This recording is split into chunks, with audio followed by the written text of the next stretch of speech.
म्हसरोडा तालुका जिल्हा धाराशिव. मी कुक्कुटपालनाचा व्यवसाय 10 वर्षापासून करतो. पहिल्यांदा 1 कोंबडी आणि 33 पिल्ली आणली होती हेंगळजवाडीवरून. 2 कोंबडीची पिल्ली एका कोंबडीच्या मागं आणली होती. त्यावेळेसपासून व्यवसाय चालू आहे ते कंटिन्यू आजपर्यंत चालूच आहे. आता 12-13 वर्ष होत आलं म्हणायचं.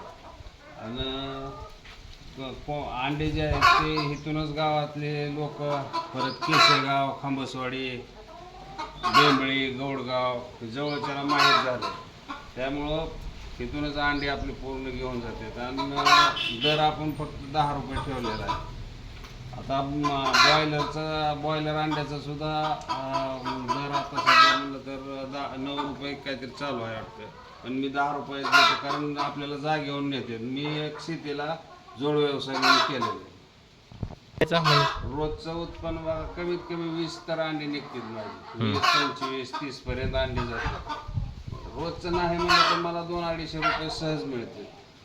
ह्याला काय खर्च घ्यायला येत नाही. आणि खाद्याला मी गहू, तांदूळ आणि ज्वारी हेच असं टाकलं. शक्यतो राशनमधलं खाली सांडलेलं जे असतं ते राशनवाल्याकडून मी 10 रुपये किलो आणतो. आणि ते छान लागा, कारण त्यात गहू बी तांदूळ बी मिक्स झालेलं असतं. ह्याच्यात अजून काही लसीकरण वगैरे काही करतात काय तुम्ही? नाही, लसीकरण वगैरे काय नाही, पूर्ण मुक्त आहे. पूर्ण मुक्त. आपण असेल तर ह्याच्यात आपण नसलं की ह्या शेडमध्ये कोंडायचे आणि आपण असलं की पटांगणात सोडायचं.